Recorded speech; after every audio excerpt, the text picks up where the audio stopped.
Interior farm আছে, তাদেরকে select না করে আমি আরকে এক্সেন্টকে সিলেক্ট করেছি। Thank you.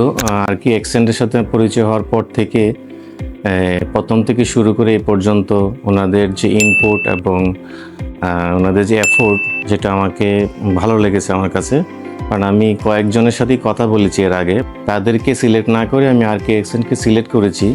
কারণ প্রথম যখন কথা হয় মিস্টার মাহফুজের সাথে, তখন আমার কাছে মনে হয়েছে যে উনি অনেক এক্সপিরিয়েন্স এবং উনি আমাকে ভালো একটা সাপোর্ট দিতে পারবে। বেসিক্যালি ওনার সাথে প্রথম কথা বলার পর ভালো লাগার পরই জার্নিটা শুরু হয়েছে। তো এখন পর্যন্ত ওনারা যা দিয়েছে আমাকে, ড্রয়িং, তারপর আপনার বাজেট, ডিজাইন, এবং আরেকজন আছেন ওনাদের নিশাত আপু, উনিও অনেক সাপোর্ট করেছে। সব মিলে আমার কাছে খুব ভালো লেগেছে। আশা করি ওনাদের সাথেই থাকতে পারবো এবং আমি কয়েকজনকে রেফারও করব যাতে আরকে এক্সেন্টকে বেছে নেয়। Thank you.